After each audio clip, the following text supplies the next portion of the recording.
specifically for Hawk to counter this particular composition, and Grok came up to mind, even Cho, but that's arguable, and I really love the simplicity of that Grok. So well done to the Valley. They're looking really good right now.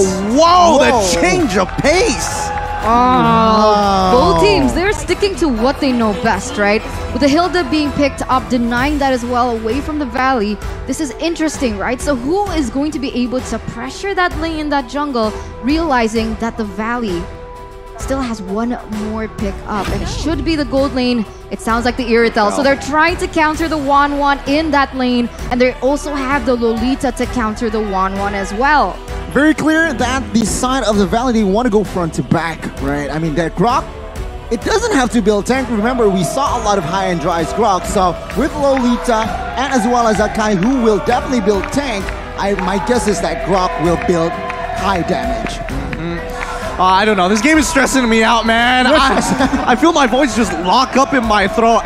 Both teams are phenomenal at what they do. They are champions for a reason, but only one of them gets to go to the upper bracket. We'll see who it is going to be. Ladies and gentlemen, are you Team The Valley or are you Team Hack? Put your predictions in the comments section as we are moments away of getting into the land of Dawn. Bagani, predictions before we get in. Personally, looking at the composition, I'm gonna go with the Valley. Okay, we'll wait for Gideon later, but ladies and gentlemen, let's go straight into the land of Dawn to see who will claim the next upper bracket seat. Let's jump right on into it. As we saw, as we were jumping into the land of Dawn, Grok is already slowing down and actually helping Moba Zane with a quick leash of his own. But slowing down that mid lane purposefully to make sure that Yves has a good time and can hit level 2 without getting too much harassment or threatened by specifically Kadita. Oh, I'm actually quite surprised. Actually, Shark is going to be able to opt for that mid side, so he wants to pressure Man a little bit more. And I'm surprised because they're not... Wait, is there a lane swap? Oh, yeah. I'm feeling like Malaysia's going to be known for lane swaps. Like, this is becoming our staple strategy at this point. So lane swap is going to happen here, and when we see that going against one another, who do you think has a favorable trade? But this might have to wait here. Min is going to get attacked in this mid side. Seems like Lito will be comfortably taken by the side of Gary. But I do want to point out that Union Blast can be cancelled out and in reach with Kadita, right? Yep. Later and I think, on. Well, that's only later on. For now, it's all about the laning phase, right? Min should survive here. Okay, he is alive. Now, the laning phase, I definitely thought that Lola was going to play a big part in trying to take out this Grok overall, but Fried Chicken can definitely play a little bit more passive and focus on clearing those waves. So I think Team Hawk switching up these lanes actually is very beneficial because Dairoth naturally has a way to get on top of the Irithel regardless if she is using Queen's Calling or trying to get on out of there. You can kind of see that happening. I mean, look at the way that they're positioning there in that bottom side. Irithel forced to really stick with the turret, love the turret a little bit more because Dairoth is just a huge nuance in that early game because of that base damage that he has. Yeah, that's not all. This upcoming turtle is going to be quite the battle. I'm not sure if Team Hawk is going to look to contest it or whether or not they look to punish bottom side. Let's see though, Moba Zane, Min, every member from the side of the Valley except for the goal leader is in the vicinity. Min trying to pressure Man, finds the Petrify and finds the first blood. Pride will go down. Gary will not be able to steal that one. Zane finds Min, pulls him back towards the backside, but not enough damage to take him down just yet. Really? Yeah. It just really nicely played overall. I mean, Team Hawk understanding, and especially Gary understanding that he just has to try and contest it. Wait, Min, is he dead here? Yeah, no sprints. I guess he will not be able to escape as Zane will collect the kill, but bot side. Woo.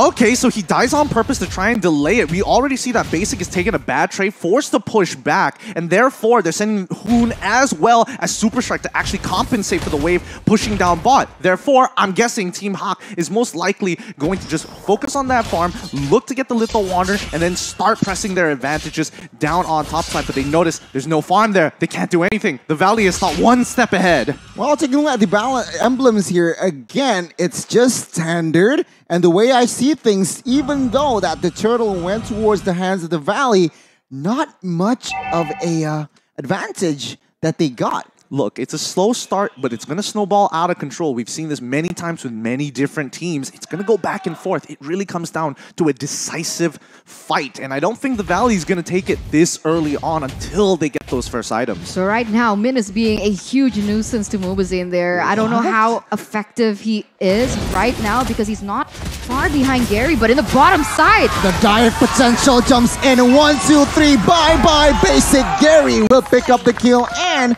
on top of that, he will get extra gold. But now, the re-engage from the Valley. They should not commit to this. I'll take a look at this 3v1. Super Shard will go down next. The Valley, they really need to be careful on this one. Yeah, they cannot disrespect the Dairoth, and especially with the armor shred, it makes it so easy for someone like Ling to quickly cut down someone as tanky as Super Shard, who naturally has the base health as well as armor to protect himself.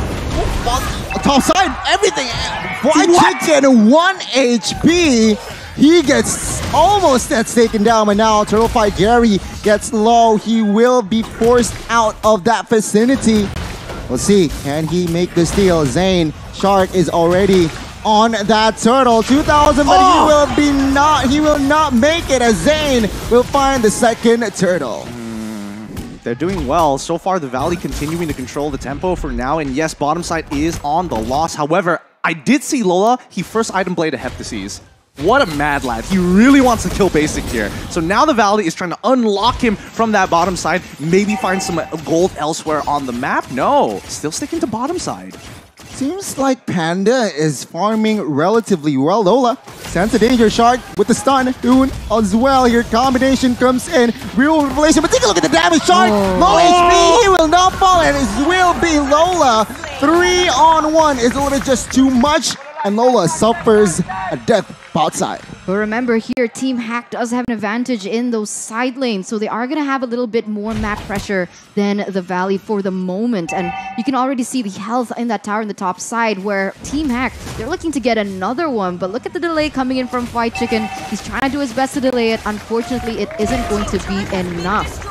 Another objective falls into the side of Team Hawk. And honestly, the Valley, at this point, the laning phase is done and dusted. The question is, where do you find the gold effectively and safely? Oh no. Take a look at the setup here. Min falls, and now Gary, Tempest of Blade just to escape. But take a look at the Hurricane Dance.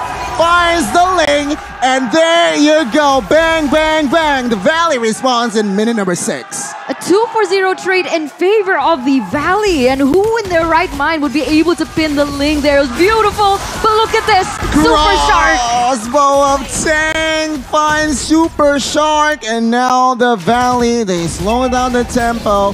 They need to be careful here. They won the trade. Team Hack is just finding compensation. Yeah, with Turtle coming up in about 5 more seconds. Right now, the difference maker is going to be Lola. Min has been struggling to get his harassments down, especially with the Valley playing very defensively. Hoon even opting to go for a Brute Force Breastplate as his very first item after the boots, of course, but he needs to live and needs to start scaling. Here's Zane. Oh, take a look at the damage from the Dairoth, man. Heavy spin as a defense. Gary will confirm the last turtle in the Land of Dawn. And Gideon, things are looking good for the Malaysians here. I'm not counting out the Valley just yet. Even though the tier 2s are going to start to fall, the lead doesn't seem to be too far away. It's only 1.77 minutes into the game. It's not that much. The next turtle comes, and now the fight begins. Almost. Noon Blast not landing though. Ultimate resource, there's information. Hawk might go for the mid side, but Lola almost solo killing Zane there with the help of the conceal just to escape.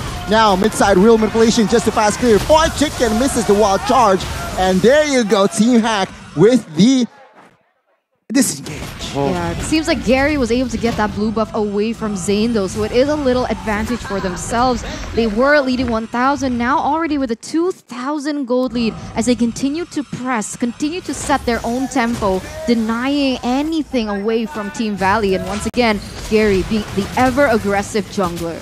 You can see here already 5 members from the Valley is in the mid side, failed to defend the tier 1, and Lola, he is very intelligent, taking down the tier 2, well, almost TV is just in time to defend that one. Oh, top side.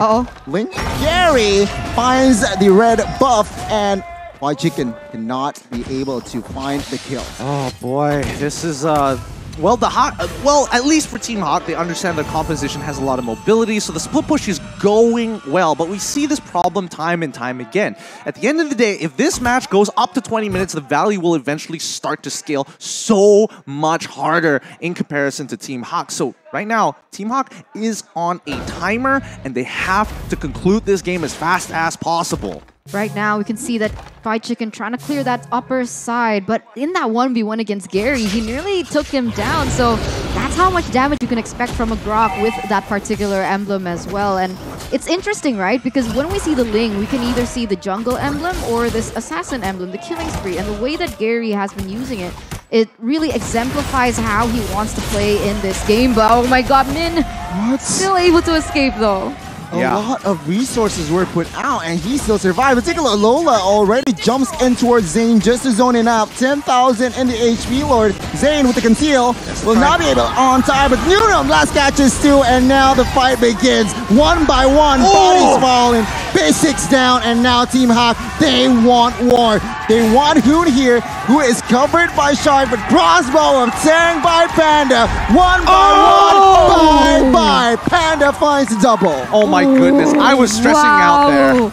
I don't know about you, Eternal, but when you see a situation like that, you got what you want. You had your objective. You didn't have to fight, and yet they did. They did, and they got the way a better advantage as well. So props to Team Hack for that calculation. As you can see, the Lord is already marching down in that top side. We have 3 members, 4, 5 now up in the air, going to try and defend this. But I gotta say, the Valley, they have really good high ground, aside from Panda, obviously from Team Hack. Yeah, right now, Who needs to be very, very picky about when he uses that ult, right? His ult is the difference maker here, but here we go. Inhibitor in trouble.